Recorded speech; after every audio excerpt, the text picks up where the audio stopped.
So, new calves arriving in the night time. Vegetable seedings all underway. Beautiful sunny days we're having at the moment. And I just wanted to make a video updating what's going on right now at the farm and a bigger update about the Farm Like a Hero experience that we will be launching soon. I want to tell you all about that in the wake of the coronavirus outbreaks that are really shutting down Europe right now.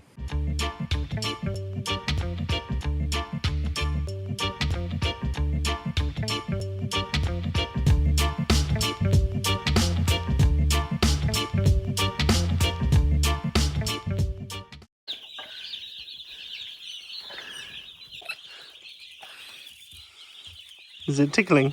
Yeah. What are you doing? That little Tiki. Gently, gently with him. Don't squeeze it. Yeah, they're doing little Tiki.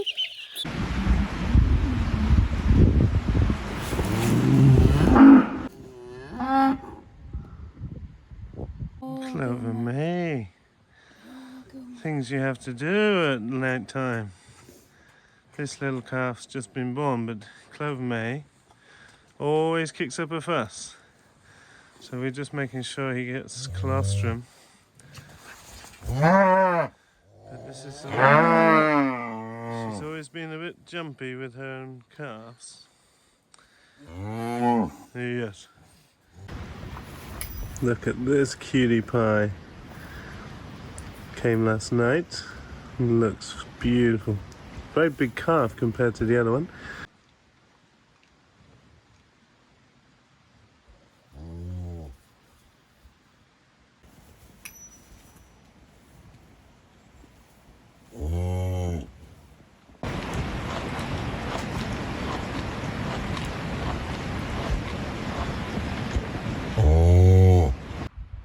Cows have weathered it out in the old larch plantation during the winter.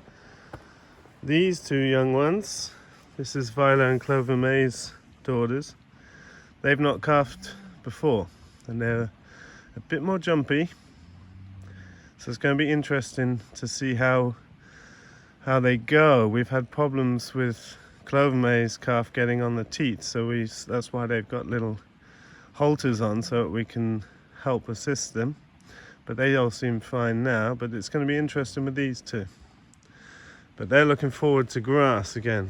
We've been bale feeding them in here to give them good protection over the winter. Scanson, so this is the father, Scanson, for the calves here. Scanson, we're very lucky because he's called Scanson because he came from Skansen, which is like an old open air museum in Stockholm. It's like showcasing old buildings and ways of life around Sweden. So Skanson's been used to just thousands of people passing him all the time. He's a big softie, aren't you, Skanson? And so we're very lucky that both our ram and our bull are so soft, especially when people coming here that are new to having contact with such big animals. He's a Fjällko thoroughbred, so same breed as our beautiful cows. Going to go and check the calves. Yeah, she's she can really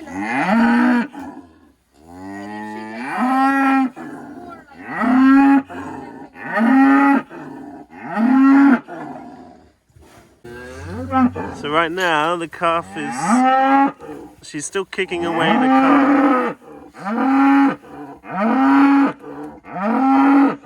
So what we're trying to do is just make sure the calf gets to the udder a bit. Yeah.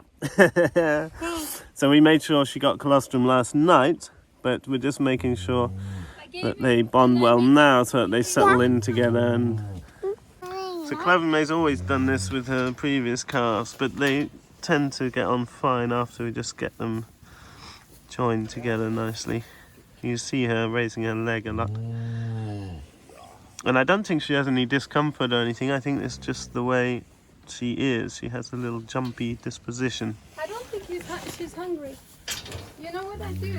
I can show you how I do it. One trick is to stand like this, push on the cow to put the weight to kind of be firm of I'm gonna have milk. Squeeze some milk out. Squeeze milk into your hand and put it to the calf's mouth. And if she would be hungry, she would start to suckle my hand, you know, like, and then I can just lead her all the way to the tit, but she's not suckling my hand, which I think she's not really. Vad gör den, mamma? She's drinking the milk. Vad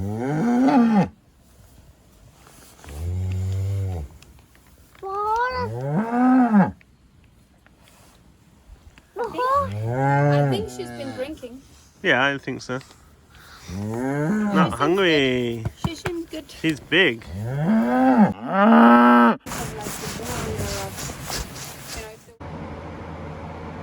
It's already looking quite full in here. Spring onions coming up. Look at that, it's beautiful. But quite a lot more seedlings come on now. I'm going to pop these tomatoes up very soon. Get them in 10 by 10 centimeter trays.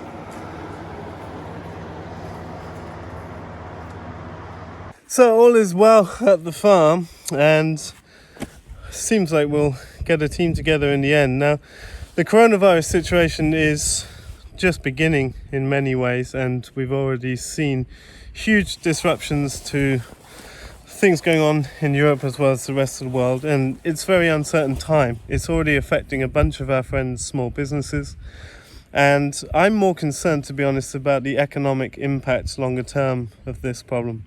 And who knows where that's going. It's going to be a disaster for so many people. And really, I've been thinking a lot about the tour experience that I wanted to do this year, and everyone seems to be very excited about. And there were a few reasons I wanted to do the tour. One was to see the impact of the work we've had, helping inspire many people get started, and many emulating the techniques and approaches that we have been promoting here. But a big part of the trip for me was to connect people and create community amongst Europeans, particularly because it seems to be quite lacking.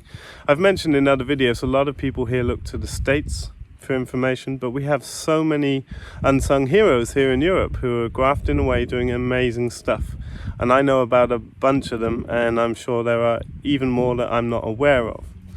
And so a big part of what I wanted to do was shine light on people that don't perhaps have such a big platform, and to celebrate our farmers, the people who are doing the right thing and farming in a way that builds community, builds soil and habitat, and produces epic quality food. And I still really want to do that. So this situation with the virus is obviously changed a lot and it's not clear to me and to anyone what's going to transpire this year, but I have had some thoughts. I want to share a bit about that. Now, it's obviously been a huge amount of prep already going into creating this trip, and it's been really hard to come to the reality that it might not happen. So I've been thinking a lot for the last couple of weeks as I've watched this situation unfold, what I might do. Now, it's not obvious to me or to anyone, I suspect, how the summer will unfold. And I think the draconian sort of measures, the closures and shutdowns of our European countries are a good idea. And I think it's important that we all take heed of what the governments and science is saying and self-isolate and keep distance, etc. I think that's really important. And if we look at countries who have stabilized their infection rates, then it's very clear that these measures seem to work. Now, I'm not here to discuss topics that I do not have enough information about, but what I perceive is a possibility that the trip could go ahead later in the year. Now, a bunch of people following the channel have suggested, why don't I just postpone this to next year? But it's not so simple. To leave the farm for a summer is unprecedented for me, and this is my lifeblood and work and home, so it's not so easy for me to just leave for the whole summer. In fact, it's unlikely I'll ever do that again. So it fits in this year in the context of how we've planned, and I don't think it would fit to do that next year, for example.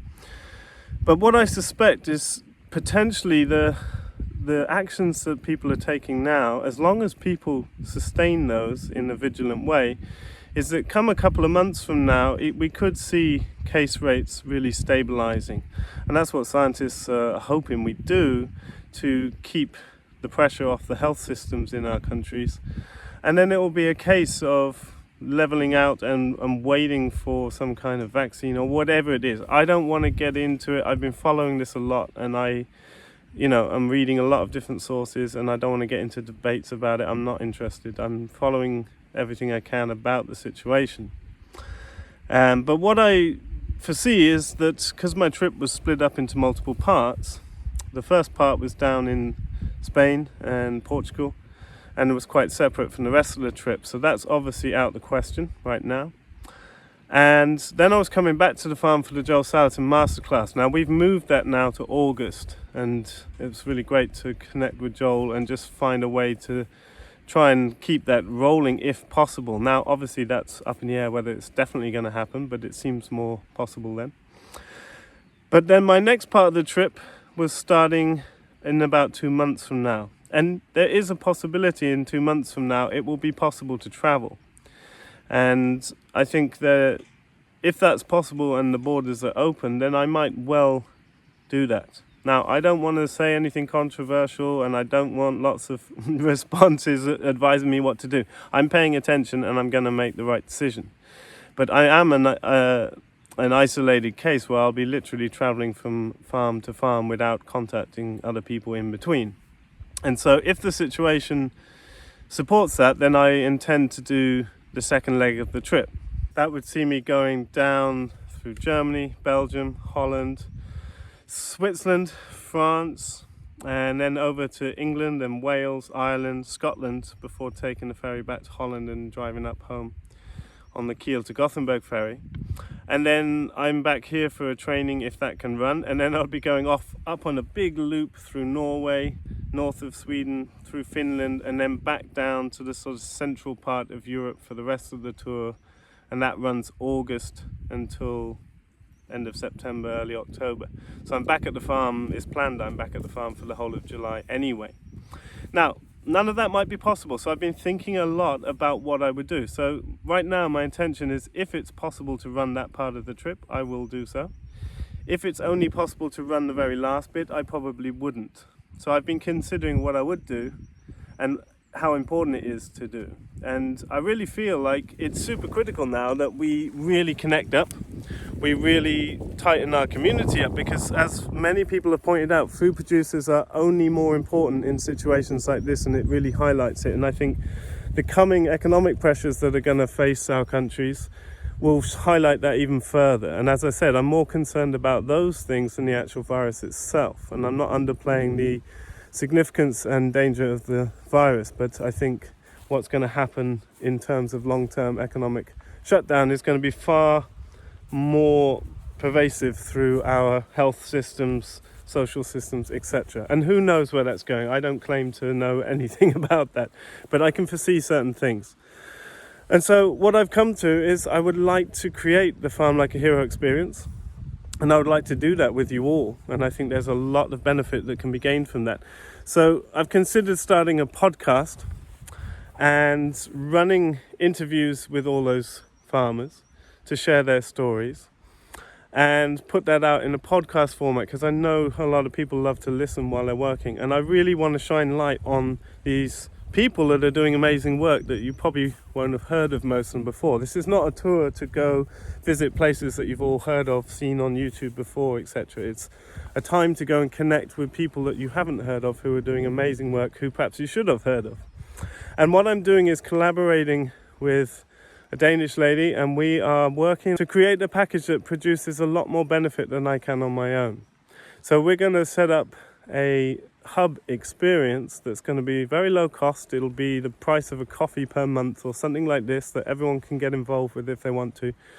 And we're going to create a book out of all of the different farmers we meet, looking at all their data and the do's and don'ts, so that we have something tangible to share, certainly amongst Europe, of all the small farms and their different approaches and how it looks in different countries and how people have dealt with regulations and all this important stuff.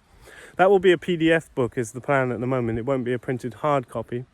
And then we're also going to create a hub like an online forum dedicated for people to connect around country-specific regulations, tool choices, sharing information and sources and all that sort of stuff. And I will be visiting there once or twice a week to do questions and answers, but it will be in a tight format. My collaborator is going to help to collate questions and organize and manage that experience to make the Learning Hub as potent as possible.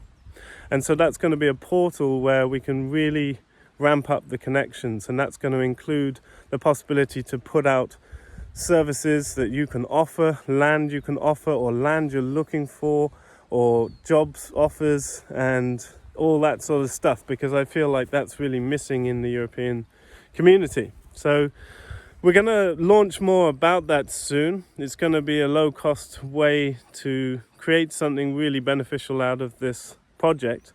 And the worst case scenario is that I will end up making a podcast series for the rest of the year. There'll be a lot of high quality information and you'll learn about a lot of new places. And I really like the ebook idea because it really brings a visual sense into this. And of course, nothing compares with going to farms and filming them, because images translate millions of words, as it were. And I'm a firm believer of that. And I will do that from mid-May if it's possible. And I will not be naive and not take risks that aren't appropriate. I'm not willing to risk my health for that. But a lot can change in the next month, so we'll see. And that's where I'm sitting with it now. If it's possible to do that part of the tour and then catch up with the people in Spain and Portugal to do on podcasts later, that's fine. If not, we will launch the tour and run it as a podcast all the way through and produce hundreds of hours of really cool information and sharing, as well as the ebook, the Learning Hub, and questions and answers really regularly with me. And I feel like this is a good path forward, and we're going to do the right thing, but it's a way that we can really connect and stay in touch, especially in these times when people's sales models and strategies are going to have to change quite dramatically. It's unforeseen circumstances for all of us, but it's important we stick together as small business owners and farmers to find solutions. And I think so much benefit can come out of this time, however catastrophic it is in other ways, because it's going to force creativity and innovation, and we want to help support as many of you as we can with that. So that's all for my update. Let us know what you think if you'd be interested in that, and we'll let you know as soon as we know more about that. Until then, see you in the next video. Bye for now.